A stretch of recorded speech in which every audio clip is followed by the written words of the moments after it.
Ladies and gentlemen, we'll call the meeting of Richmond City Council for Monday, July 26, 2021 to order. May I have a motion on the minutes? Moved and seconded. Moved and seconded. Any discussion? Okay, we'll call the question. All those in favor? Any opposed? That is carried. Madam Clerk, agenda additions and deletions? Yes, thank you, Your Worship. We have one agenda addition. This will be item 21A, and it is their on-table memorandum that is regarding the Port Townsend Wooden Boat Festival 2021, which contains a proposed motion regarding councillor attendance. Do you want to tell us what the motion is? Thank you, Your Worship. The proposed motion is that councillors Alexa Liu and Michael Wolf be approved to travel to the Port Townsend Wooden Boat Festival from September 10th to 12th, 2021 at a total cost of up to $1,950 each, funded from the existing ship recruitment budget, provided COVID-19 restrictions permit. All right. We have a motion on the amended agenda. Motion. Moved and seconded. Any discussion? All those in favor, opposed, carried. So we're starting off tonight's meeting with a presentation, and the lead on it is Lauren Matthias, Project Director for the Steveston Interchange Project, the Ministry of Transportation and Infrastructure. She's going to present on the Highway 99 corridor improvements, and I will let her introduce the others who are with her. Thank you very much, Your Worship. Good evening, councillors. My name is Lauren Matthias, Project Director for the Steveston Interchange Project. I'm here with my project team colleagues, Naveen Raj, Rathina Kumar, Trevor Paul, Vidya Prakash, and Dustin Bergstrom.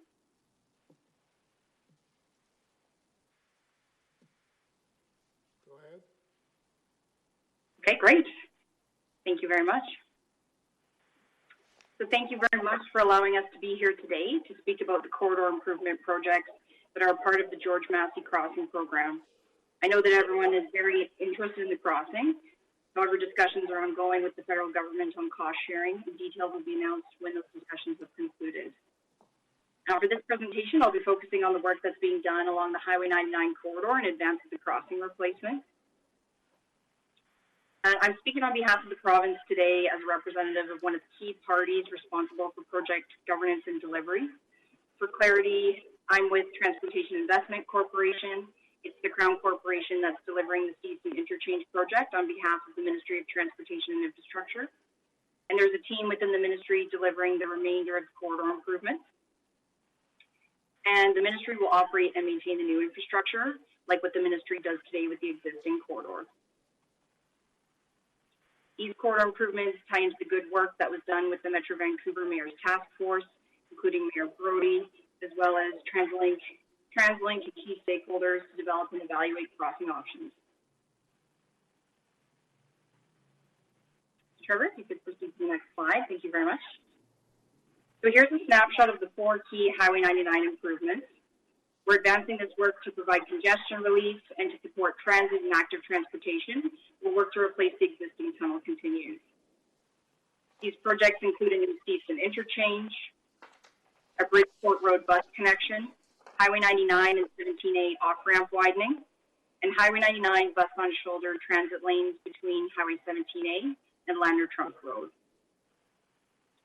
Corridor improvements will collectively help alleviate congestion at key pinch points on Highway 99, support modal shift to transit and active transportation, and provide tangible benefits at the local, regional, and provincial level that are aligned with the future replacement crossing. I'll focus my presentation on the 2 Richmond area projects, but my colleagues and I are happy to speak to all 4. Before I do, though, I'd like to acknowledge the cooperation and support of city staff, and in particular Lloyd B. and Donna Chan, who are here with us tonight, for their work with us to identify and advance these improvements. We continue to have detailed discussions with the city's Transportation and Engineering Department on the requirements that will be included in the design-build agreement for the Steveston Interchange. And once we've finalized that work, it's intended that we'll bring further details forward to Council in the fall. So our project teams have been working with the staff from the City of Richmond and Delta, and will continue working with you through implementation. we're committed to that. This spring, we began outreach with key stakeholders to share the design concepts and gather input and feedback prior to going to procurement for the corridor improvements. We met with TransLink, cycling advocacy groups, the BC Trucking Association, emergency responders, Greater Vancouver Board of Trade, Richmond Chamber of Commerce, the Richmond Centre for Disability, the Vancouver Fraser Port Authority, as well as other regulators. And the feedback we heard has helped to inform updates to our design requirements for each of these four corridors. And consultation with Indigenous groups has been ongoing since 2019 and will be undertaken at all stages of the project. Indigenous rights, interests, and perspectives will inform project implementation, and the project team will continue to work with identified Indigenous groups to develop monitoring plans and to identify employment and contracting opportunities. So I'll now turn to the first project, the Easton Interchange Project. Great, thank you, Trevor. This project will replace the existing two-lane overpass structure at Easton Highway and Highway 99. The new interchange will include a 5-lane structure that accommodates 2 eastbound vehicle lanes and 3 westbound lanes, including a left-hand turn lane to southbound Highway 99. It will improve safety and mobility on Highway 99, as well as for east-west traffic along Easton Highway. The project will also include new pedestrian and cycling connections across the overpass and improvements for transit operations at the interchange as well, which we've been working with TransLink on. And the city staff we've been working with have been participating in some of those meetings. The project will be designed to address current challenges and accommodate planned population and economic growth in a manner that benefits everyone: local residents, commuters, goods movers, farmers, tourists, recreational travelers, and all modes of transportation. I know Council is aware that the population and economy of Metro Vancouver and the city of Richmond have grown significantly since the George Massey Tunnel and Easton Interchange were opened more than 60 years ago. The region's population is forecast to increase by more than 1 million people over the next 30 years, and with connections to and from the U.S. border, Vancouver Fraser Port Authority, and Vancouver International Airport, Highway 99 is, of course, a vital corridor for people and goods, supporting the local, regional, provincial, and national economies. So specifically, Easton benefits include reducing vehicle queues for northbound off-ramp traffic. Trevor, if you could point to that off-ramp there. Yeah, that's my point. So that includes reducing queues for northbound buses that stop at the off-ramp of Easton Highway. We'll be introducing a dedicated transit lane and bus preemption for northbound buses stopped at the off-ramp. The project will improve safety and mobility on Highway 99 and Easton Highway within the project site, particularly for first responders, and get them moving through this area.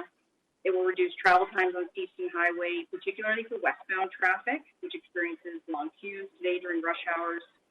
There will be improvements to transit operations locally in South Richmond, as well as services to and from South of the Fraser River communities with the improved mobility for transit vehicles.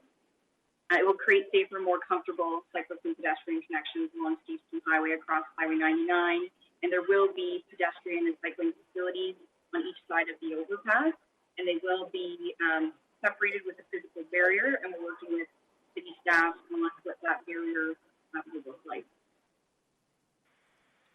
Not only will these improvements benefit Richmond residents and businesses, they'll also contribute to provincial and federal GDP.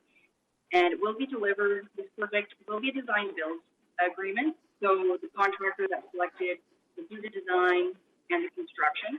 So what we're showing here, this is a reference concept. Subject to change, this is a concept based on the project scope, and the design builder has the opportunity to determine the most efficient design. All right, so just moving on to the next slide. So this project, as I mentioned, will be constructed in advance of the George Massey crossing replacement to begin relieving congestion in the area, regardless of the crossing option that's selected. This project stands on its own, provides benefit without the crossing being in place, which will be built upon once the replacement crossing is built. The new overpasses, cycling and pedestrian facilities will tie into existing and future active transportation infrastructure that are planned by the city on either side of Highway 99. We've been having discussions, learning about those plans. The east and west intersections on either side of the overpass will be optimized for general purpose traffic efficiency and transit operations. So moving on to two of the other corridor improvements. The next slide there. Looks like we may have lost the presentation. While we're waiting for those slides to go back up, I'll just speak a bit to them. So in addition to the bus on shoulder lanes that I noted that will be constructed between Highway 17A and Ladner Trunk Road, two other projects will improve bus connections to help make transit a more reliable and attractive alternative for those that can take transit. There will be a new Bridgeport bus connection in Richmond. It will direct southbound bus services. Oh, I think we're getting back here. Thanks, Trevor.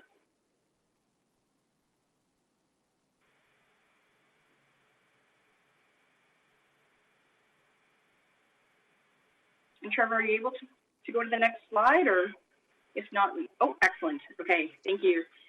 So sorry for the technical difficulties. The new Bridgeport bus connection on the left-hand side of the slide here, it will redirect southbound bus services from Sea Island Way to Bridgeport Road, provide a transit-only connection to the on-ramp to Highway 99 southbound, and improve cycling and pedestrian connections. Will tie into existing networks. And on the Delta side, we will extend and widen the northbound Highway 99 off-ramp approach to the Highway 17A intersection, upgrade the George Massey Tunnel bike shuttle stop, and improve cycling facilities in and around this interchange. So moving on to the project schedule. These four corridor improvements were announced as funded projects on June 22nd of this year, and then moved into procurement that week with the release of tenders for the transit and cycling projects. Those are the first three on this slide. And then a request for qualifications was released for the Stevenson Interchange project, and that's closing on August 12th. Our planned schedule for implementation for the transit and cycling projects is to award those contracts in summer 2021. Stevenson Interchange, because it's design build, it's a two-stage procurement process, and we'll be releasing an RFP in early fall. And we anticipate that we'll enter into the design build contract in spring 2022. Construction for these corridor improvements is scheduled to occur between late 2021 and 2025, with the transit and cycling improvements in service by the end of 2023. Stevenson Interchange is the largest and most complex of the corridor improvements. It has a longer construction window. We do need to do significant preloading. It's targeted to be operational in fall of 2025.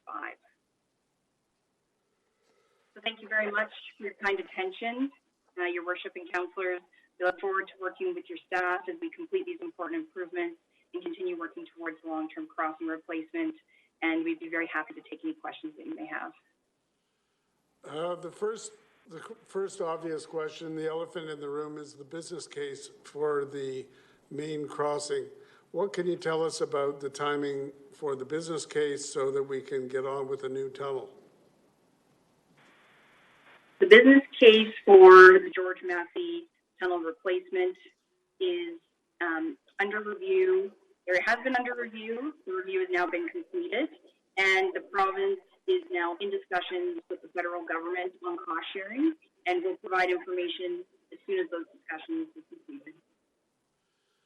All right, Councillor Day. Mute or mute? What am I doing? Just leave it mute, and I've turned your mic on. Okay, good. Thank you very much. Well, thank you, Lauren. That was really informative. As you can well imagine, here in Richmond, we're very excited about getting a new overpass. It is long overdue. I think it's actually older than me. So it's definitely seen a better day.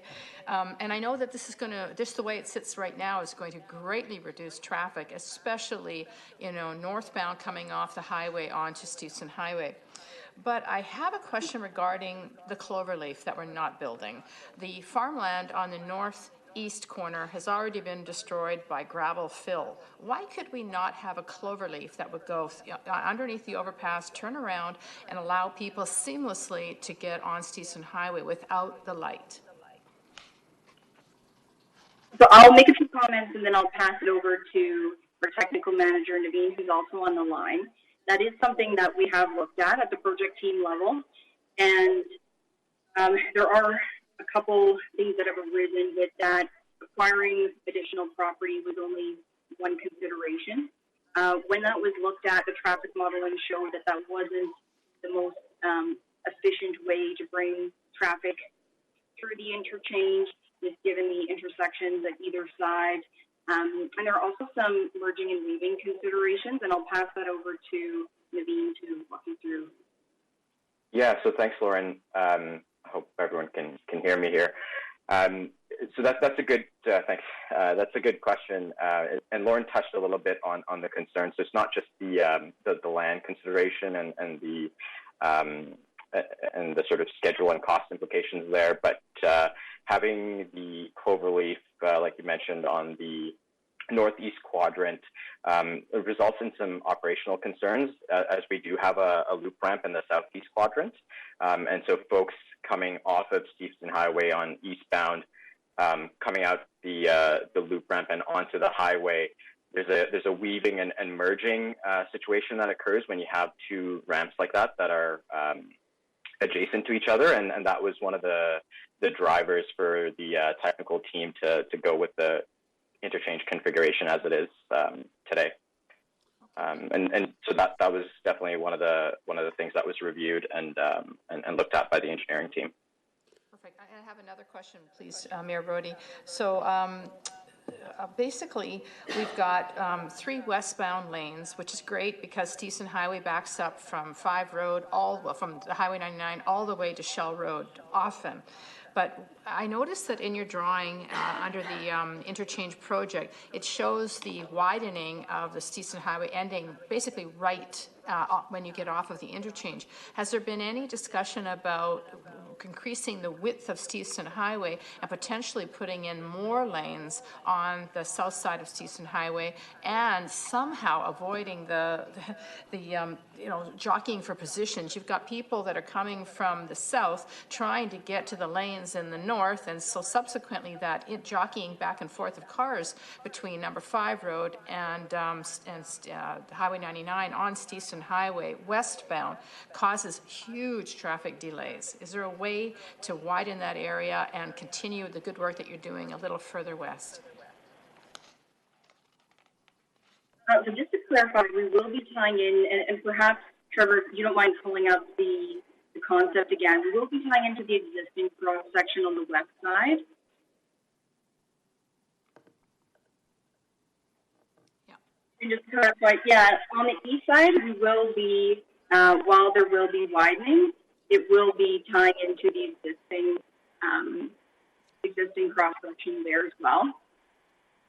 So on the west side, we are working with the city. I know the city is undertaking improvements at number 5 Road, and while those are being done as improvements today, we're working with staff to ensure that what we do ties into what's being done in the future at number 5 Road. That's within city jurisdiction. We're doing this, our work primarily within provincial jurisdiction, but ensuring we understand what the city is planning on either side of the interchange to optimize performance, traffic performance. But we do recognize on the west side, westbound there will be improvements, but eastbound there is going to be residual congestion until the new crossing is in place. Does that answer your question, Councillor? Or?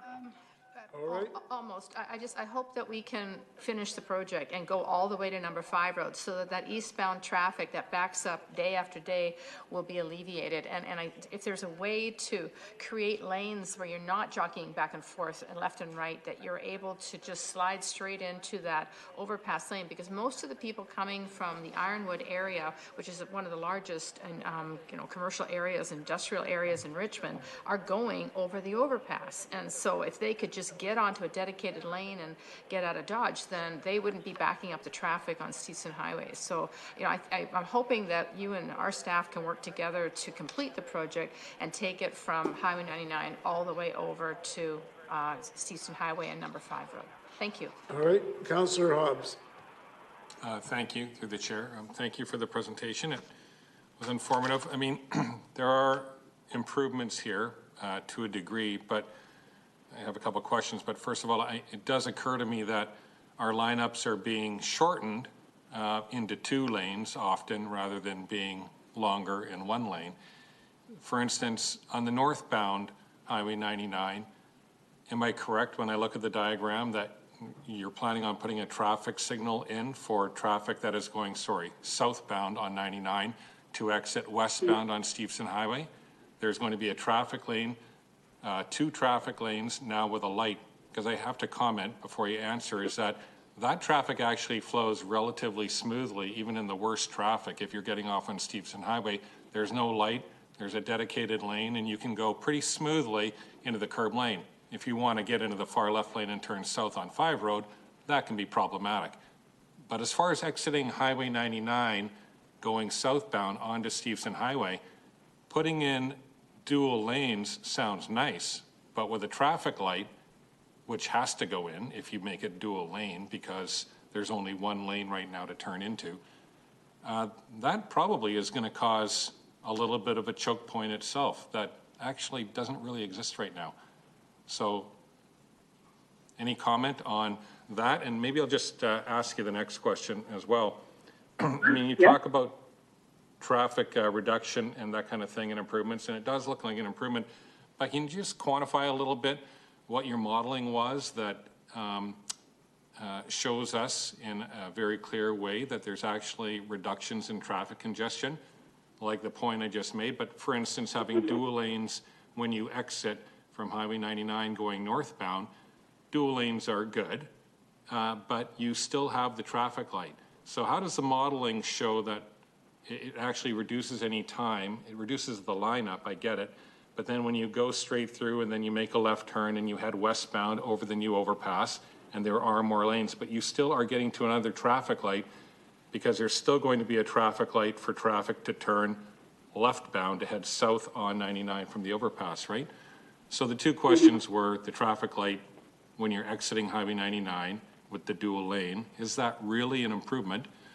And also, what does the modeling, how does the modeling show the reduction? What's the measurements? What are the metrics you're looking at that actually prove there's a reduction in this new model? Thanks. Yeah, that's a great question, and hopefully everyone can hear me okay. That's something that we were, to your first point, that's something we were very concerned about as well. Of course, the province always wants to ensure that traffic is not backing up onto any arterial highway. So we did do extensive modeling on this.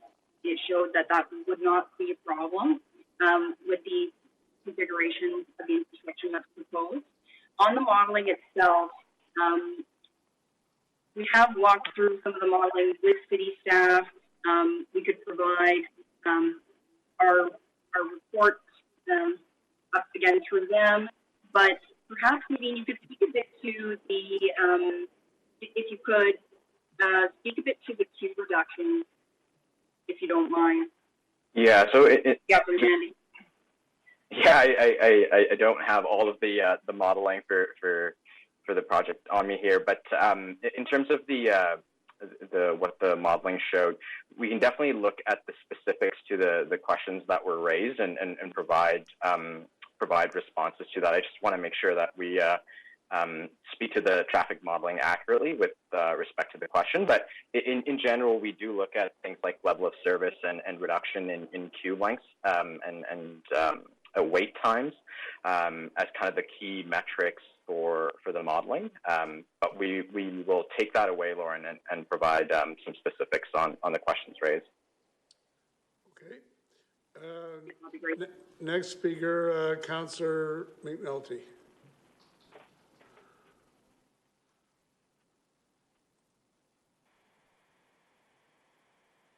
Bill, you're muted.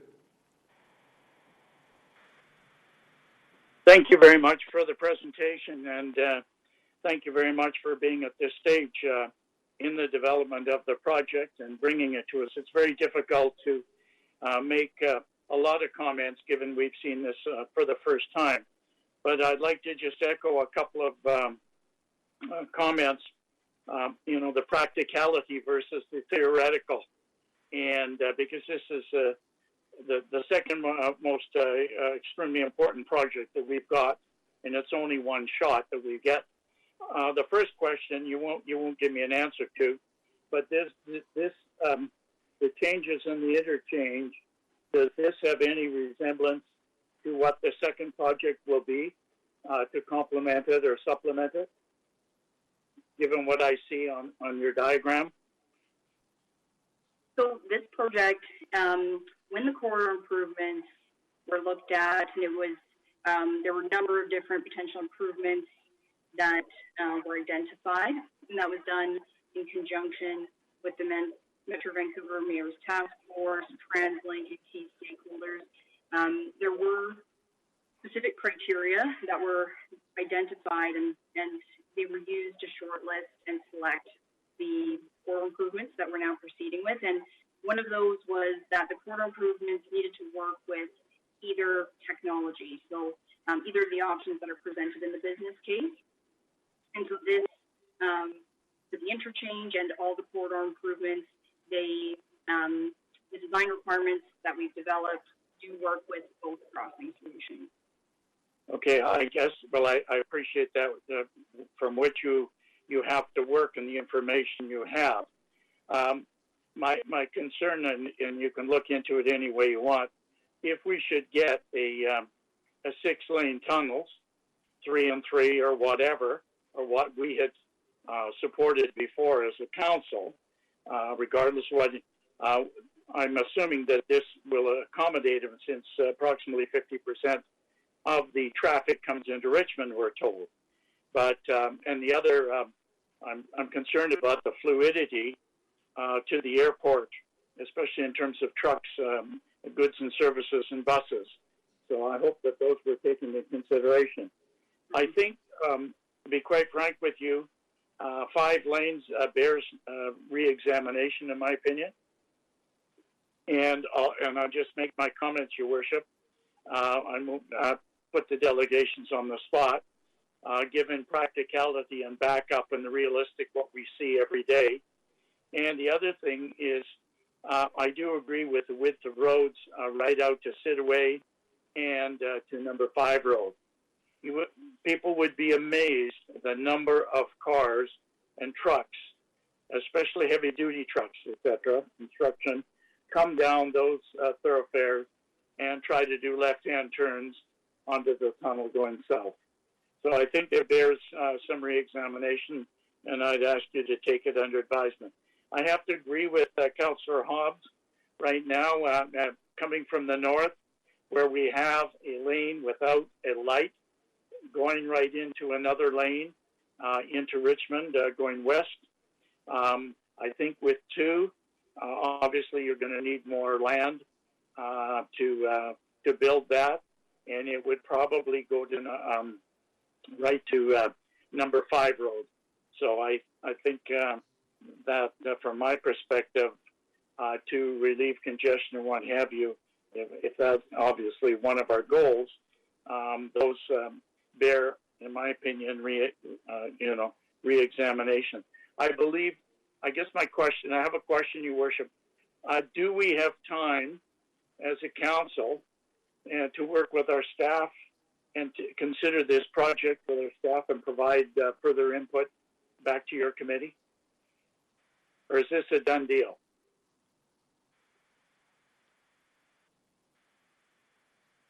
Well, I would ask Lauren or the other presenters, is this a matter of just telling us what you've got planned, or is this a consultation and you're taking our feedback back?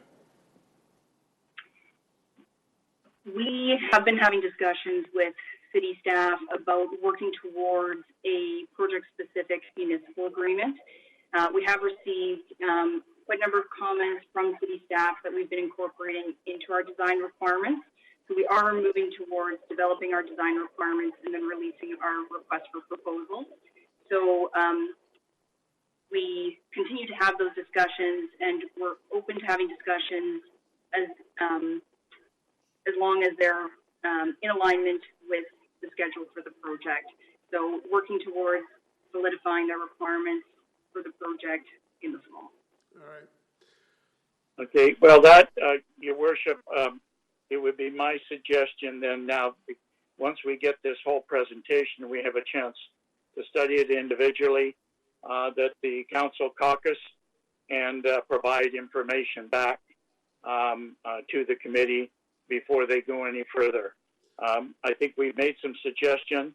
A number of things bear re-examination, in my opinion. It's great to look at theoretical, but I think we really got to look at the practical side. We get only one kick at this can, and we've got to make sure that we've got what right for the next 50 years. Okay, thank you. All right, so at the end of the presentation, let's have a referral to staff to examine it and to... And I will so move. Yeah, I will make that. Not yet. Okay. Councillor Wolf. Thank you, Your Worship. A few questions to the delegates, and thanks for having a team there. You might need it for the 4 questions I have. My first question was kind of brought up from Councillor Day around the traffic that's heading east, and they want to take a right-hand turn. They want to go south through the tunnel.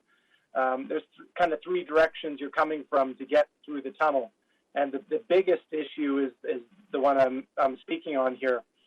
So that my question is, the existing right-hand lane that traffic is coming from 5 Road, and they want to take a right. Yeah, you got the arrow on it. Who owns the land directly south of that existing roadway? I've asked this question before, and I never got the answer yet. Is that provincial road right away, or do you existing own it? The question I'm asking is because you mentioned today that this project isn't going to be open until late 2025. But you also mentioned that we're delayed waiting for the final bridge or tunnel. So could that not be started early if the province owns it or can acquire it to add that on? Because the biggest issue, which I'll ask a question on later about RCMP, is we're really locking a lot of people into traffic for emergency that need to get through for emergency purposes, but we don't have that extra space. So can the province acquire that space and start that and get that lane open by 2025?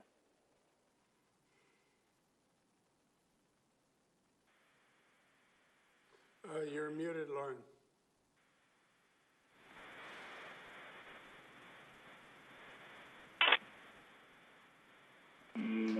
No, you're I don't think we can. You're muted. I don't think we can hear you. All right, can someone else answer the question quickly?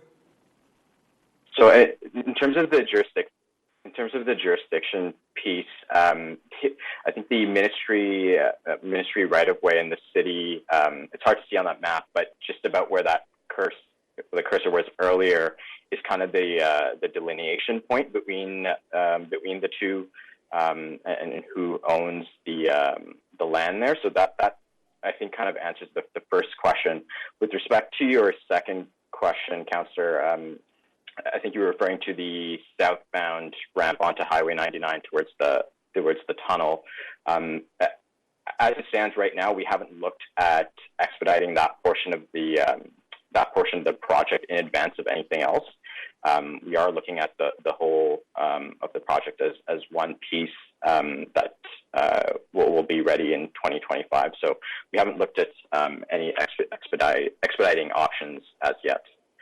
Great, thank you for that. If I could follow up with Your Worship to delegate, I think expediting that would be one of the big pushes from the population of Richmond and of this council. So I would definitely encourage you looking into doing that or considering that.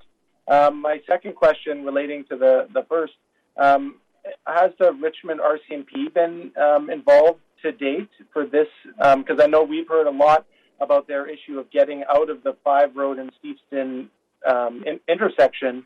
So are they aware that this level of project is going to be at this stage until 2025?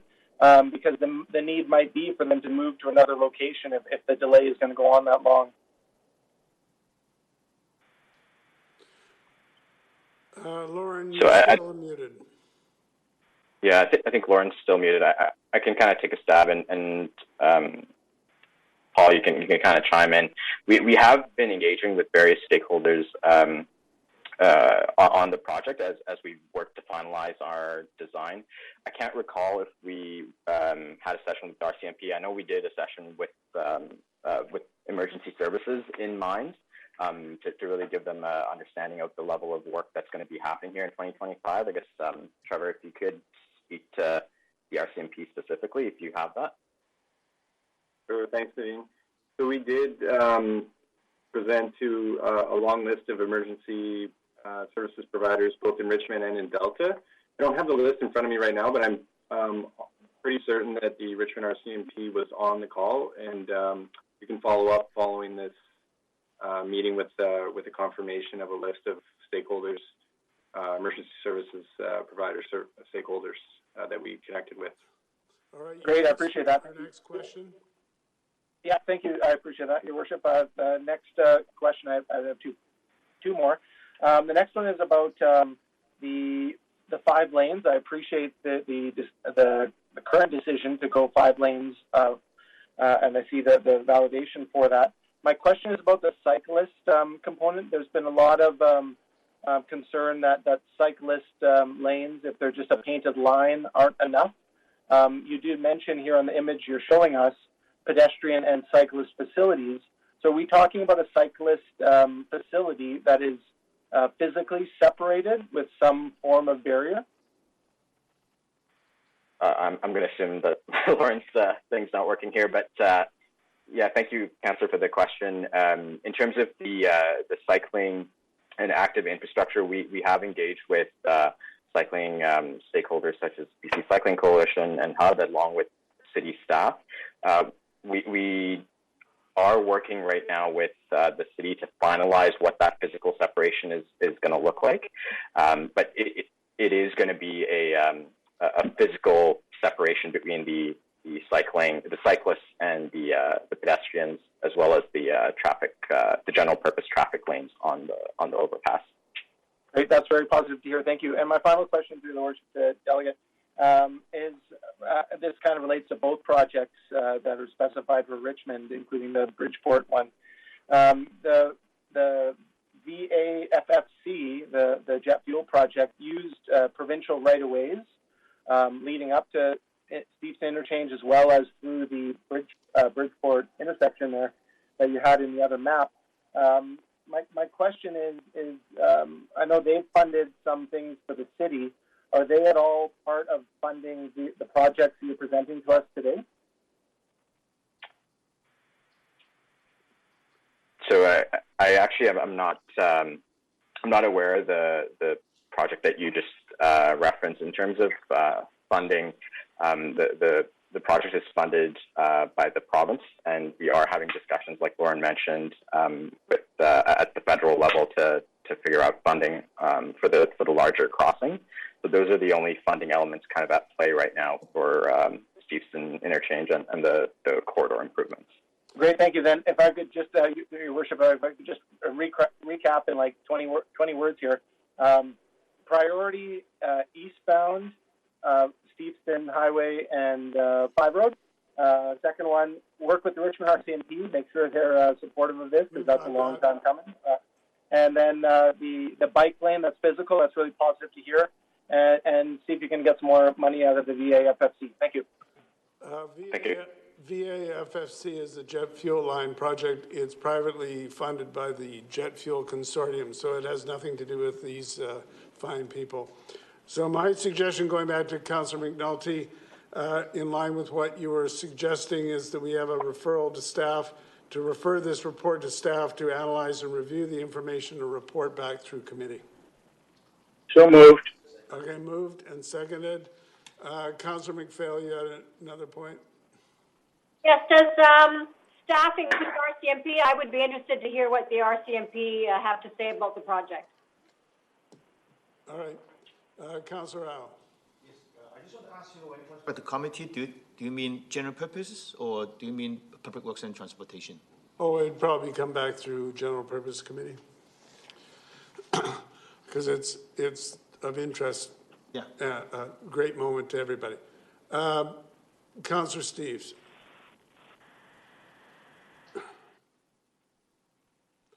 You're muted, Harold.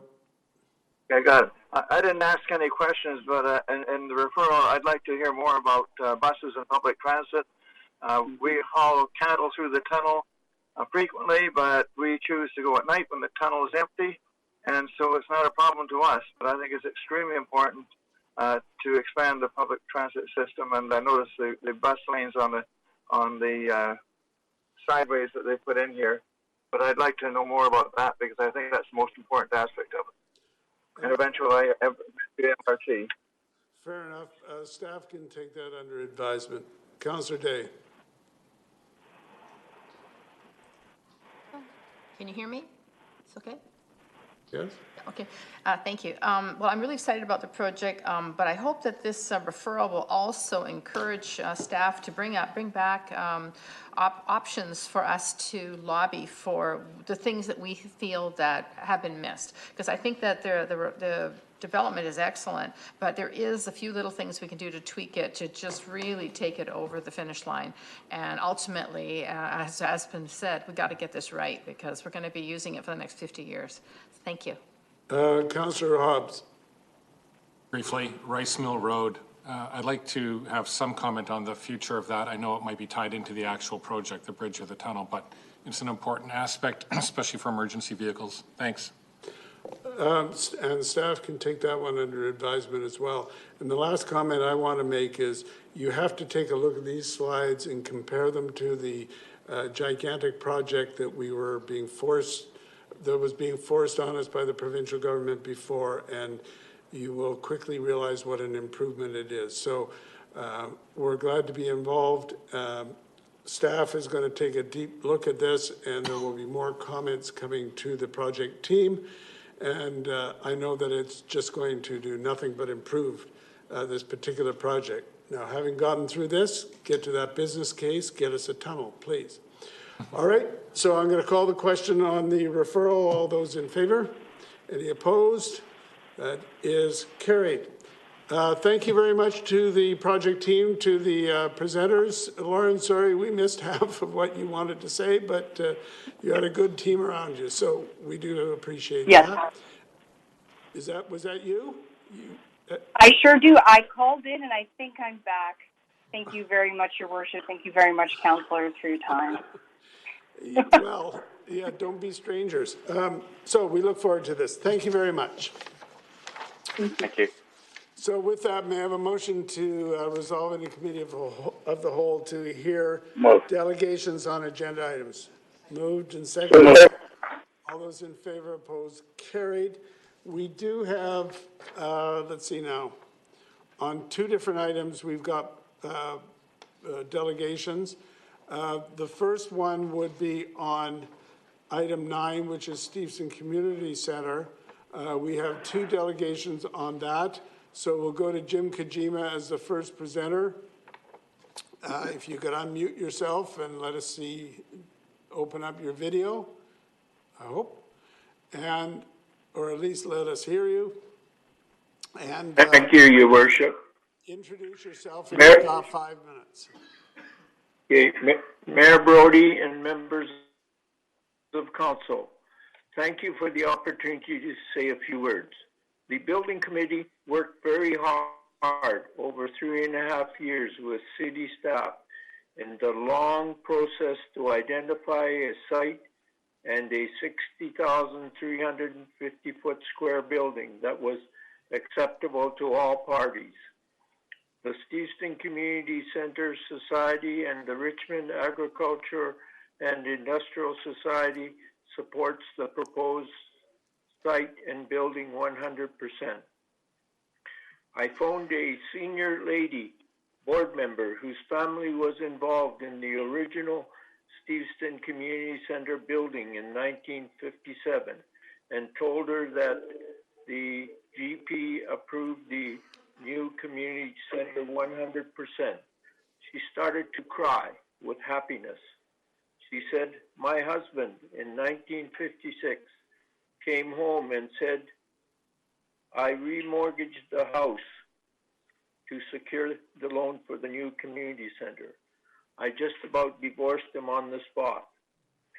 She said in her tears, please thank the mayor and council for their support. With the 100% support of the Steveston Community Society and the Richmond Agriculture and Industrial Society, I echo this lady's comments of gratitude and respect. Thank you very much, Mayor and Council. Maybe she would like to have another mortgage. Of course, I'm kidding. All right, thank you, Jim. We'll now go to Jordan Oy on the same item. Jordan? Good evening, Mayor Brody and councillors. My name is Jordan Oy, and I'm the chair of the Richmond Public Library Board. I'm pleased to be here this evening speaking on behalf of the library and my fellow trustees to express our complete support and unanimous endorsement for the Steveston Community Center and branch library concept design. It's been a pleasure to work with the Steveston Community Society and city staff throughout this process. I'm very happy with the concept design that you have before you, as it reflects the hard work of a number of people and groups, many of whom are volunteers. I'm proud that it incorporates multiple rounds of feedback from a highly engaged community, which is important to me as a lifelong Richmond and Steveston resident. The library is very excited to be moving forward with this project, as we believe it will serve our community well for many years to come. Thank you. All right. Thank you, Jordan. Thank you, both delegations. There's no questions. I'm not seeing any. So we'll go to the other delegation that we've got, Todd May, which is on your list. He's withdrawn as a delegate. Then there's Kurt Dixke, who wants to present on Shady Island, number 21. Kurt, so please introduce yourself, and you've got 5 minutes. Yes, my name is Kurt Dixke. I'm the owner, part owner of Shady Island Seafood Bar and Grill. And we have an opportunity to apply for a permanent liquor license on an existing patio, a patio that has been there for maybe 30 years as a takeout seating area. And because of COVID, the government had given us a temporary license for that area. But seeing that it is quite going very well, the people love it, they enjoy the area, so we decided to apply for a permanent liquor license for that existing area. All right. Thank you very much, sir. We have a question from Councillor Wolf. Yes. Thank you. Through your worship, there's a question to the delegate. Maybe perhaps two questions. One is, I know you're coming forward with a permanent business license request. Would you be willing to take a term, like a five year, and then renew it after 5 years, or is there a certain reason why you're securing a permanent status at this time? No, just a minute. Councillor Wolf, that is a question for staff. You have to establish that such a thing is possible, because I don't think it is. Okay, my second question, which I've heard some concern from public who use this pathway regularly. What is the protocol for walking from the main facility to service the patrons who are at the southernmost part of your area? There's no crosswalk paint on the pathway. Is there, when it's a busy time of day, is there a certain protocol that your staff follow so that the public are aware of what method is taken when people are carrying a lot of things across that path? Well, the public, if they want to sit there, they come and see our hostess, and our hostess will guide them to cross to the seating area. Does that answer your question? Or? Thank you, through worship to the delegate. More in line was after they've been seated and they're being brought their food or a tray of drinks or what have you, I've heard there have been some close calls with people who walked or families who are going across, and it's not like there's been a conflict with the movement, but just so that the public knows, it's like ring a bell and all of a sudden people look up and acknowledge that there's something different happening. There's somebody walking across their way of travel. I was just curious if there was some protocol that was already taken for crossing such a busy section at some times a day. It's not always busy. Well, there is not a particular protocol, but, and obviously the problem that you're referring to would be on a busy day. However, even on busy days, traffic moves along. There's a lot of people also that carry food in their hands from different locations. So they got ice cream cones, they got hot stuff, they got pizza slices in their hand. So everybody is aware how they move around in a tight public area, and we do the same thing, and we've never had any instances of any things happening. It's just a matter of public has to adjust how to move along. Great, I appreciate that. Thank you so much. All right, may I have a motion to rise and report? Moved and seconded. All those in favor? Any opposed? That is carried.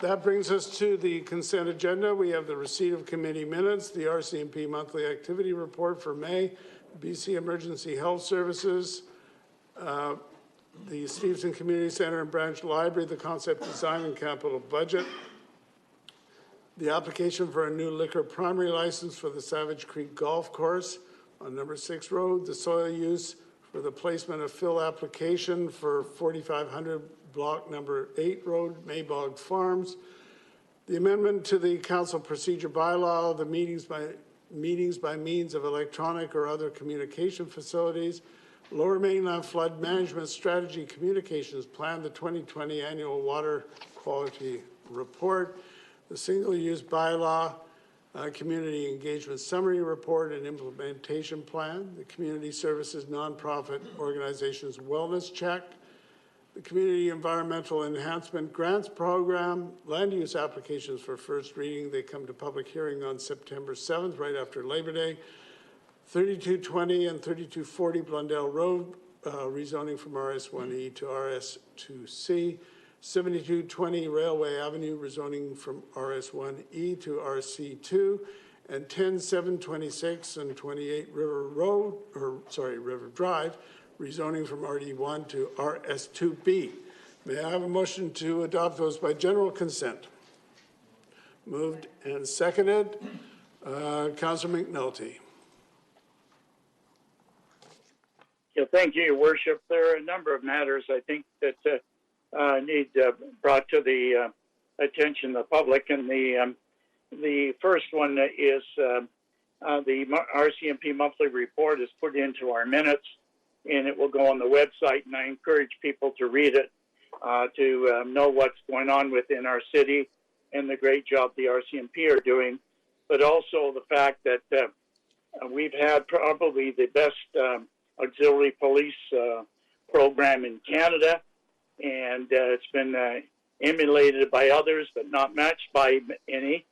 And that has been cut back, and we need to expand it and to send a letter to the provincial government to literally expand it, because the auxiliary police have just done a fantastic job in the last number of years and continue, and it's a program no community should lose. Along with that, Your Worship, and community safety is a letter to the health services regarding ambulance services. MP and Minister of Health Adrian Dix outlined what he was going to do in terms of the ambulance services and the fire rescue training that may potential training, and how they could integrate and or work separately in terms of various incidents that happened throughout the province. So that is really, we're sending a letter along, but I believe the Minister of Health has taken has a program and some ideas already of how he's going to handle it. But all we'll be doing is reinforcing it. So I'll be supporting that. And just a couple of other items. The Stevenson Community Center, there's not much we can say. It's interesting. We know the gentleman that maybe we should be naming that center after him who mortgaged his home. But also, Your Worship, I think the public has to realize with the improvement, we're actually putting in a new library in Steveston. We're building libraries. And I thank Mr. Oy for coming forward and Councillor McPhail for being the liaison there, and I'm her alternate in supporting a branch library. In my opinion, the branch libraries are also the heart and soul of our library system, with Ironwood, Canby, and Brighouse, obviously, as the main one, and Steveston. So we're going to get 14,000 square feet of libraries in there, and to me, that's a plus too. So we're really getting two major facilities in this particular item, and I'm not going to go into the other aspect of it. On our page 166, I wanted to make a comment and thank staff for the quality of water we're getting each year. You know, our public works people are second to none in the province, and they do, you know, well over 2,000 tests of water, and that must be, I don't know how many a day now. That would be if you put it in daily. And we thrive on the ability to provide the purest of water to our residents and our businesses, and water for fire rescue, et cetera, and support in terms of community safety. And we've done it. We haven't had many breaks like many municipalities with the water mains and what have you. But, and the other thing, we thank the public that we're down 1.7 million cubic meters of water use from last year. That's a tremendous savings, not only in terms of dollars and cents because we purchase the water, but more importantly, in terms of the resource, that we have water for other uses and other various areas that may end up needing water. So thank you to the citizens of Richmond for doing that, and it's, to me, important. And the last thing, Your Worship, I wanted to talk about, and it's not in the report, but also a good report, is the community engagement summary and implementation plan, checking out the fact that when we're going to, our bylaw is going to ban foam cups, containers, plastic straws, and checkout bags, and that's a great start. But I think we've got to look at utensils and packaging and plastic plates and other things that can be recycled in the same way. I think it's extremely important that we do that, Your Worship.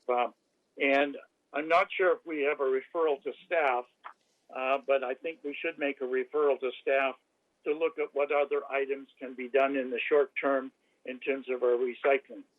I think our community has supported the works yard and the recycling down there. It's amazing what we're taking in and what we're preventing from going to the waste and thus getting recycled. But I think we can also do a little bit better. This is a good step with plastic straws and foam containers and those kinds of things. But I'd like to see us literally go one step further if we can. So with that, Your Worship, I'll be supporting everything on the agenda. Some very good things that are on there. Thank you. All right, Councillor McPhail. Thank you, Your Worship. I will be supporting all the items on the consent agenda tonight, and just want to speak to a few. Number 7, the RCMP monthly activity report, the recommendation that came out of community safety that a letter be written to the provincial government requesting an update on the auxiliary police program, including the possibility of expanding the program, and that copies be sent to neighboring municipalities. And I have a small amendment, Your Worship. I was hoping that we could CC our 4 MLAs, since this is, we are writing to the province. I think they should hear about, you know, what we're up to and the importance of the auxiliary program in Richmond. Let's see, I'll take that That would be on number 7. So I'll take that as a friendly amendment. Unless anybody's got an objection to that, we'll send copies to all the 4 MLAs in Richmond. Go ahead. Thanks very much. And, you know, the RCMP Auxiliary Constable Program has existed in British Columbia for over 50 years, having been introduced in 1963 to enhance community policing and crime prevention initiatives. As Councillor McNulty mentioned, the RCMP discontinued the old auxiliary program, and it was just over a year ago, April of 2020.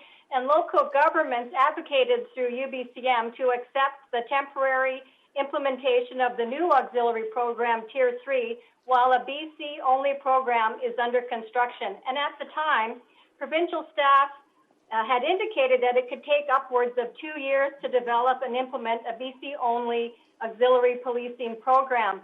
You know, I'm really sad to say I read on the Richmond RCMP website that due to the changes that were made, they are not accepting or processing any new applications for members.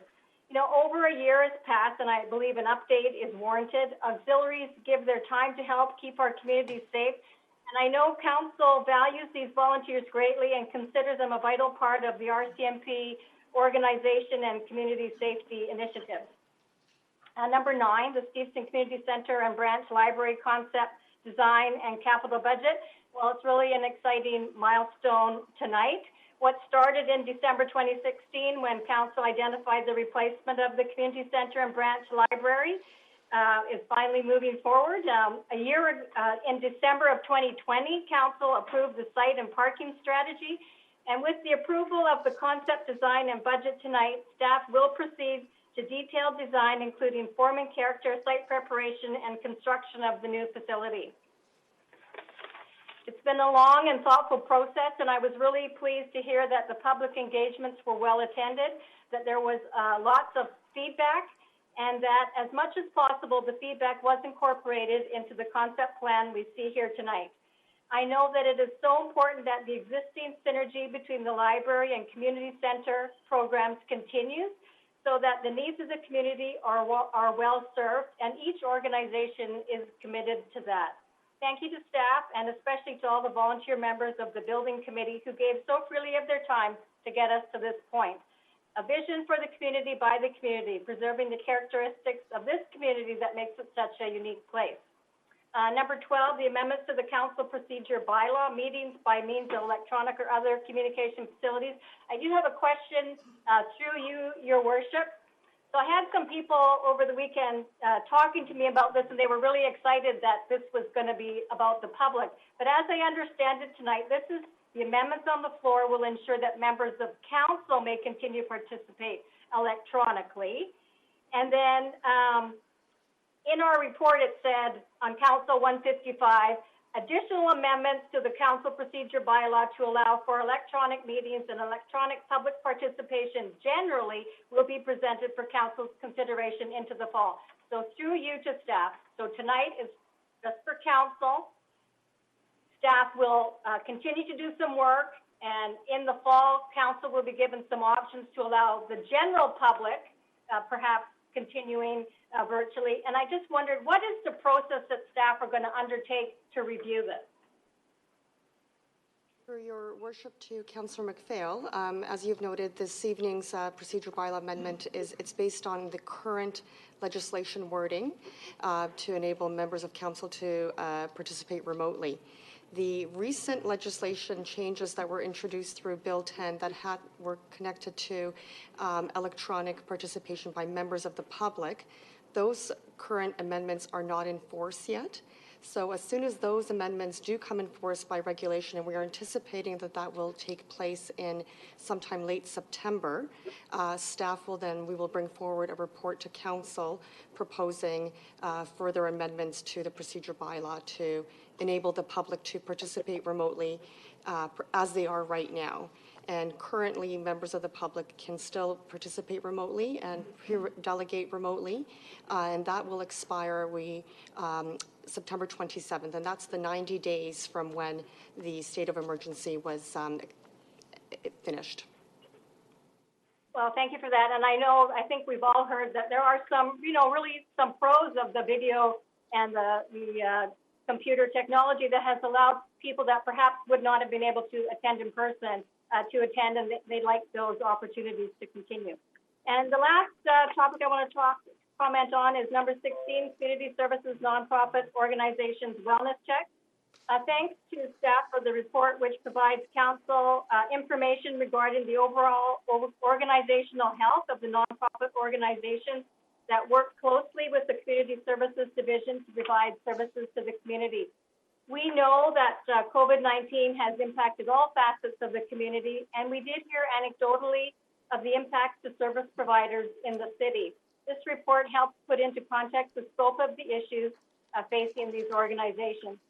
I was really concerned to read that an area of common concern was overall wellness, and in particular the mental health of staff, board members, and community members, and that some smaller organizations replied that they did not have the tools or resources to support staff and volunteers. I hope that this can be discussed at the RCSAC table, and I think Councillor McNulty at committee did say he would take it there. And I think there's a real opportunity for information and resource sharing. There's some really proactive organizations at that table, and I'm sure they would be happy to reach out and support other organizations in the city. And I'm really happy that staff will meet with the organizations and discuss strategies for working collaboratively to address the areas of concern identified, and they will do a follow-up wellness check in 9 to 12 months. Thank you, Worship. Thank you. Councillor Hobbs. Thank you. And through the chair, well, many comments have been made, which I agree with. Just with the community center in Steveston, I just want to express my support for all the items on the consent agenda. With that one in particular, I was very happy with the library, the increased community center size. Martial arts is staying, the pool is staying. There's widespread community support for this program. It's a growing area, as we all know, so it's just an excellent result. Regarding the single-use bylaw, I think I was very happy with that. There is more work to be done on that, but I would just say publicly that with the number of reports I have read related to the environment and what the city has been doing, it is very impressive. So I would encourage people to read what's available online in terms of the environmental initiatives the city has taken. It's pretty impressive. And my last comment is just about the auxiliary program. That's where I actually started my career back in 1977. And it is an excellent program. It has grown by leaps and bounds, and I'm very supportive of us doing everything and taking every step we can to assist with that program being revitalized and enhanced and continuing. Thank you. All right. Councillor Steves. Errol?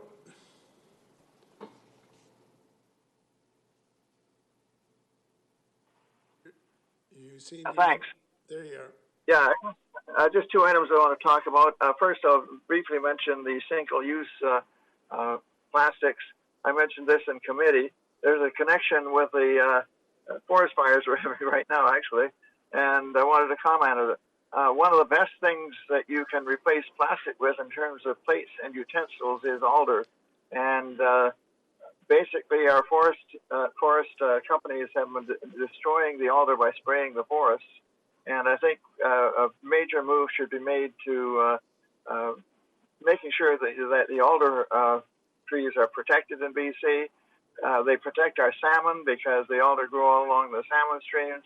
And if they're protected, we'll have better salmon runs, and we can have good eating utensils as well. And I notice this hasn't been a part of the plan so far, but there is a Richmond company that I think has been either making or selling the utensils out of alder, and I think there's one up in the interior. The main one I want to talk about, however, is the Steveston Community Center. I just want to add to what Jeff Kojima said. I'd almost forgotten about this. I was on the Community Society Board from 1963 to about 1972 or something like that. But the board members before me, in order to build a community center, a number of people actually took out mortgages on their houses because it was totally a Steveston activity in building the center. There was no Richmond money went into it at all, and when they weren't able to pay for the entire community center that they built in 1959, the city council put on a special tax on Steveston. They called it the Steveston Bylaw area. and it was in effect probably for about 10 years, where Stevenson residents paid extra taxes to build a community center. It wasn't until about 1972, I think, when Richmond started building community centers, and we built I'm not sure which ones were first, but we started building community centers and the city paying for them, and they canceled out the Stevenson bylaw area. The other comment is when we built a community center a second time, we didn't take into consideration population increase, and we didn't plan it very well. So that's why we're building it a third time. The rebuild of the community center should have been lasted a lot longer, but the city actually went on the, you might say, on the cheap, and you get what you pay for. So I'm pleased that we're getting a brand new community center, and this one I think is being done right. The location is excellent. I think that's well thought out, and the size of the building and the size of the library, finally getting a real library, is a real asset. My only concern, or major concern, is the public transit. When you build a major community center and it becomes the heart of your community, that's where your transit should be. And I'm a bit concerned that if we don't make up our minds where the public transit's going to be, it'll probably end up someplace in Steveston Park where it used to be, running a rail line right through the park. We should have had that solved by now. But we do need a transit center near the community center. We have suggested the transit would be across the street, and it's been correctly pointed out that's valuable for housing. One suggestion we had thought of for the community center was to have seniors housing on the upper floor. That was decided against, and I'm disappointed in that. But we do have an alternative, and that's to put the seniors housing across the street. But if we do that, we still have to find some place for the public transit and eventual LRT. My suggestion is it probably will mean widening the street in front of the community center.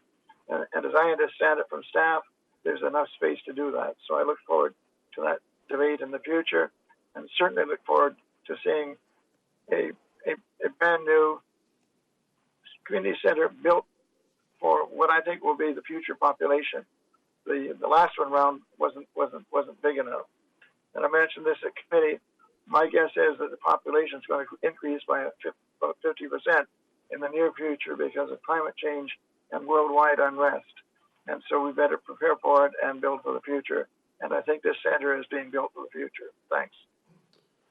All right, Councillor Wolf. Michael? Thank you, Your Worship. I'd like to speak on a few items on the consent agenda. I will be in support of everything on the consent agenda tonight. So I'd just like to briefly speak on a few of them. Some have already been touched on, so I'll be extremely brief on those.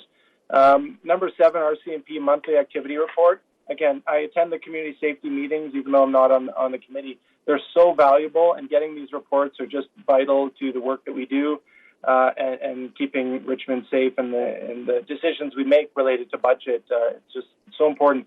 And to see in a neighboring municipality people walking with signs in a busy park saying, keep the RCMP, really hits that note home to us. So I think we've been doing a great job, and partnership is strengthening. The next one I'd like to speak to is number 9, the Steveston Community Center. Just to follow along what Councillor Steves brought up in committee meeting, as well as some of the points I brought up. At the stage that it's at tonight, this is a multi-stage approval process. And if you look on page Council Package 82, you can see that staged approach. And it's the one that's a few steps up called the detailed design that I'm really looking critical at when it comes. And some of the things that Councillor Steves and I and others brought up in committee relate to the demolition target, so what percentage we can recycle of the existing building, or perhaps reuse some of the old growth beams that are in the existing, the original structure. Things related to the tree protection, especially along the outer edge of the baseball diamond. A lot of the maps on page 90, 91, and 92 show the loss of many of the trees on the outer part of the baseball diamond. And so that is a concern I'll continue to keep an eye on. The use of the roof and potential sheltered running track And also very important is the passive house architecture plan. So when the city goes into securing an architect to contract the next stage of design, that they have the ability to go to the standard of passive house. Another item, number 11, this is the soil use for the Maybog Farms. It's very positive to hear at committee, Mr. May spoke to us about how the fact that this is going to be a fresh fruit facility, and that's different from what's a little bit further east, the Ocean Spray facility, which is more of a processed receiving facility. So it's really positive to hear that the direction that farmers in Richmond are going to really find a way to process our local food and package it and promote it from here outward. So that's really positive. And also the second part to that is that to the east of the new facility, there's a riparian management area, and the farmers plan to keep that edge of the farm intact and to keep growing cranberry up into that edge of the RMA, the riparian management area, which is very positive to hear, as opposed to having a building go right up to that edge. So that was really good. Item number 13 and 14 together, those are related to flood management and water quality. It was really nice to hear from staff that there's a further deep dive coming on some of the statistics, some of the crazy records that were hit with rainfall and storm activity out in Hamilton was kind of the biggest winners of those records this past year. And also the staff report on the use of noise loggers. Noise loggers are used to help detect leaks that help to prevent a lot of that waste of good fresh water going down the drain, down the river. And so that was really positive to hear in committee. Next item, number 17, I'm really pleased to hear and have the committee's report on the Community Environmental Enhancement Grant Program. I think it's exactly the way we want to go, and staff recommended option 1, which we brought forward today. You can read more about that on page 298. And what it will allow for is groups that have been hesitant to apply for other grants to go for things that involve material needs to get their projects underway. For example, native plants for a habitat enhancement project, like Councillor Steve mentioned, on alder plantings and other vegetation that will enhance salmon habitat and help to recover some of the loss that's happened. So I think those eco initiatives will be a place where that can come from the public sector on private property. So really pleased about item 17. And finally, number 18 and 20 together, I'll just speak on both of those developments involve preservation of existing trees and existing hedge habitats that go along with those tree areas and the soil underneath them. So I'm really pleased that both those developments are not going with the blank slate approach and are going with more of a holistic approach, utilizing the existing features of our landscape, which we're so fortunate to have. Thank you very much. I'll be supporting all those items. Councillor Rao. Your Worship, I support everything on the consent agenda. And I have quick questions and comments on 3 items. The first one is on item number 13, the flood management strategy. Of course, we know that given the physical situation of Richmond, which is only a meter above sea level on the average, this is a very important issue to us. And I also know that Richmond has been a leader in flood protection. We are exceeding provincial requirements, and then we are doing more than any other cities.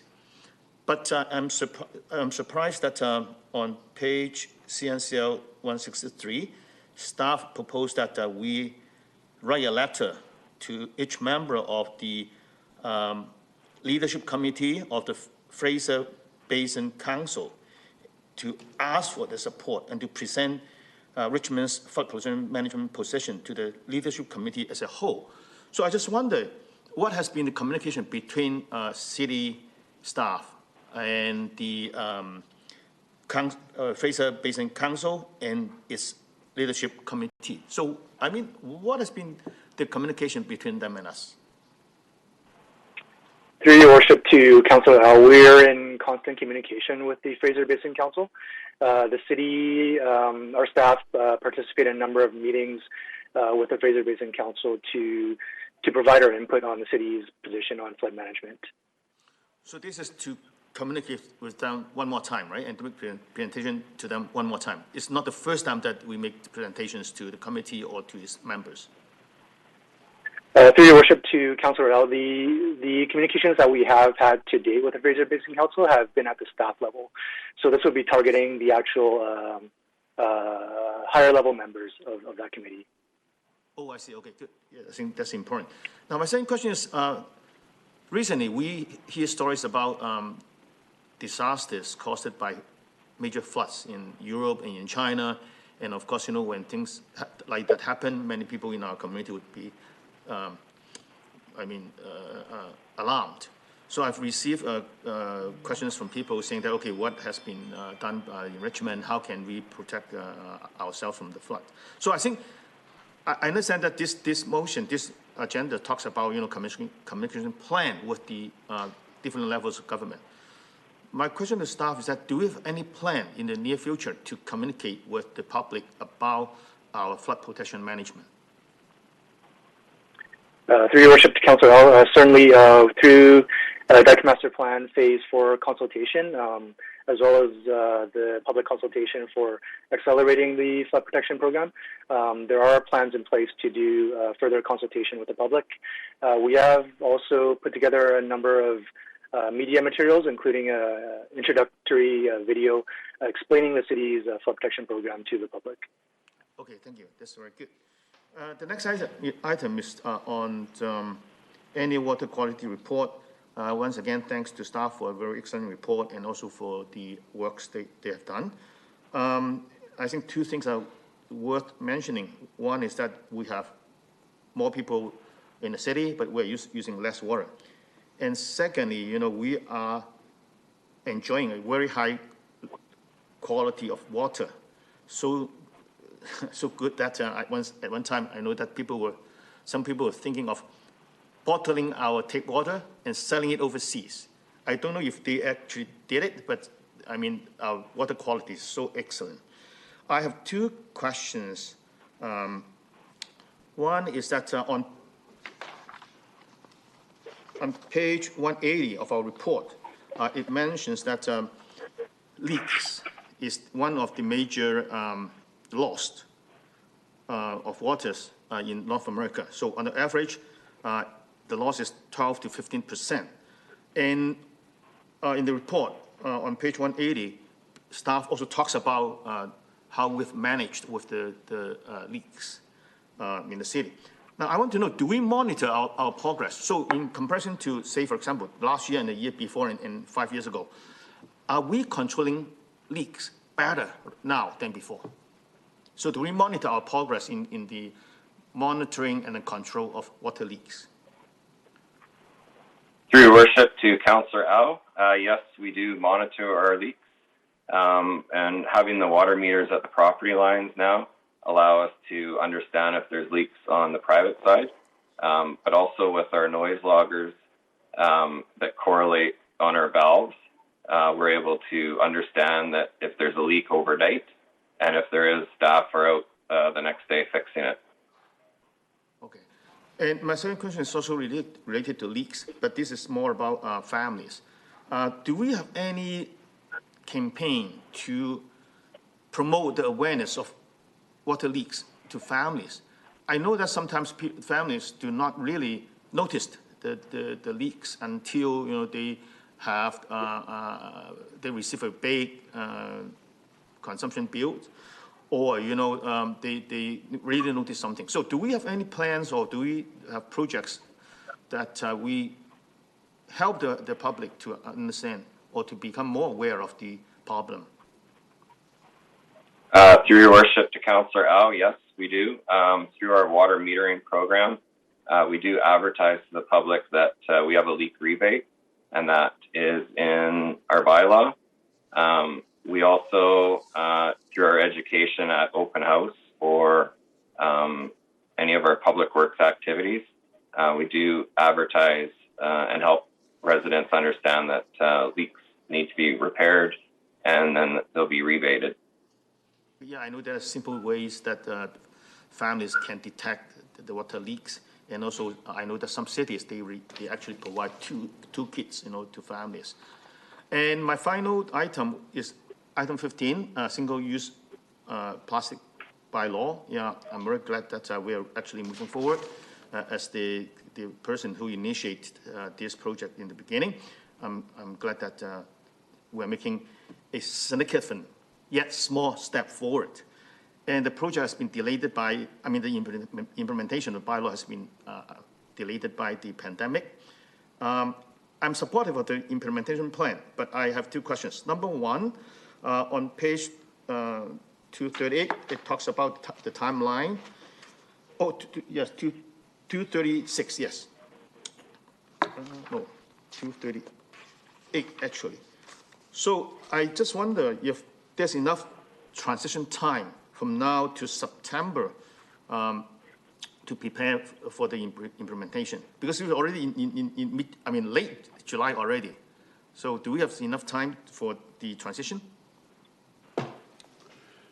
Through your worship to Councillor Au, yes, we are reaching out to businesses as soon as this report is approved, if it is approved by council this evening, and we will be engaging with business.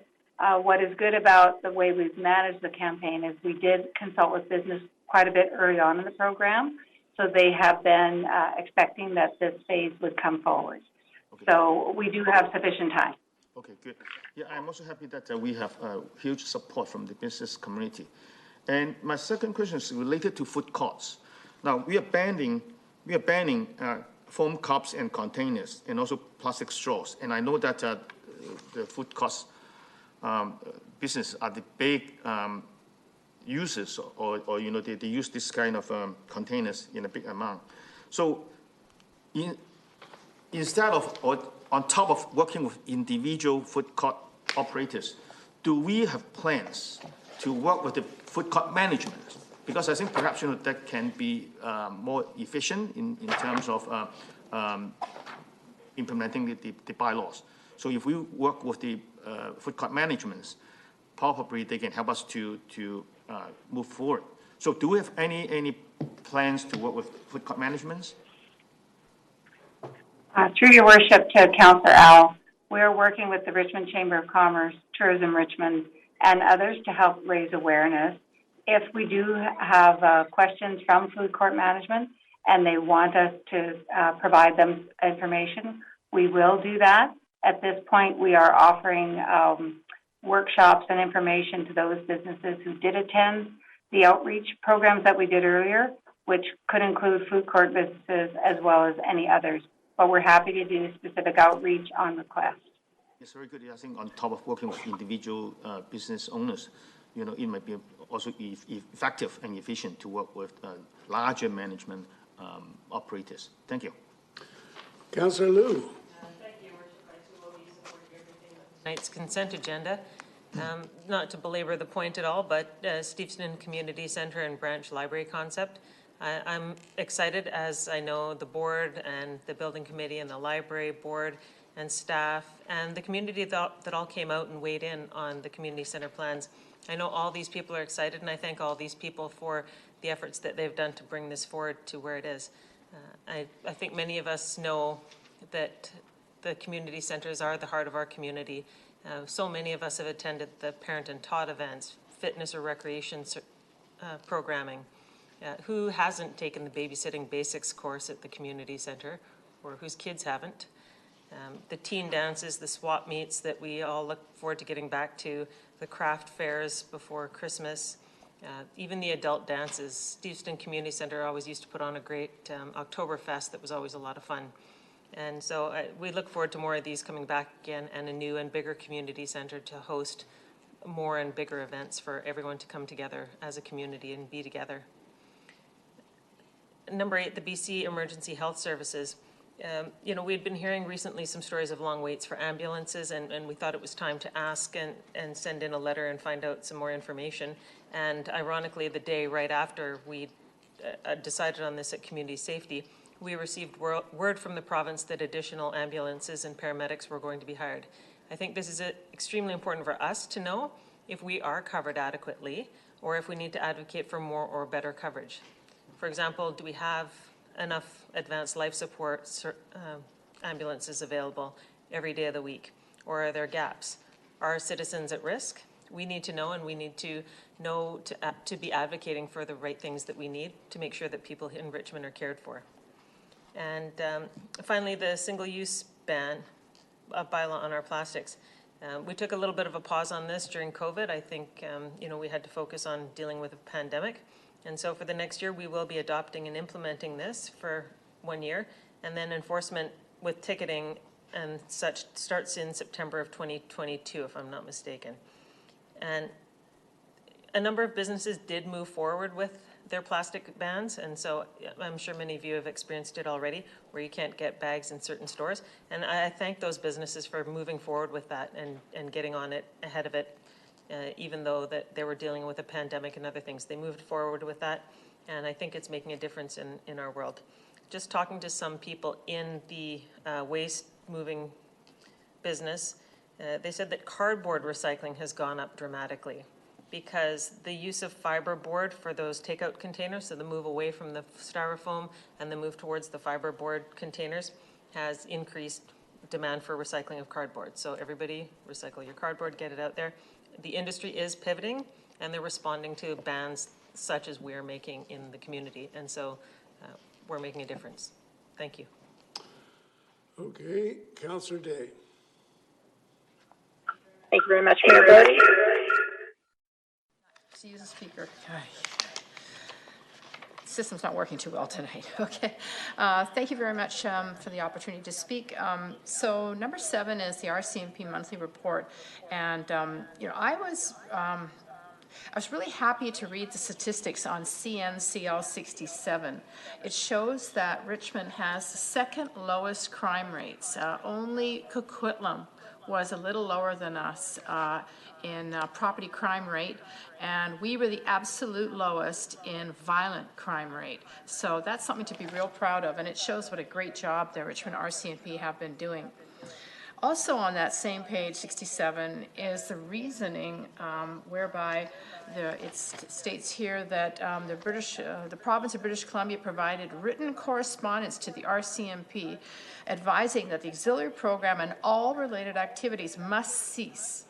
To me, that's illogical when we haven't even got the new provincial program for auxiliary police up yet. So why would we stop something that's been working for decades, as has been spoken, and wait around until the province comes up with a new program? So that really disappoints me, and I'm hoping that the province is hearing us loud and clear and gets that auxiliary program going sooner rather than later. Number 8 is the BC Emergency Health Services, and we're writing a letter to the Minister of Health requesting update on what's happening with the ambulance services, because as we know, during the heat wave, they were woefully underprepared for that, because there's just not enough paramedics out there.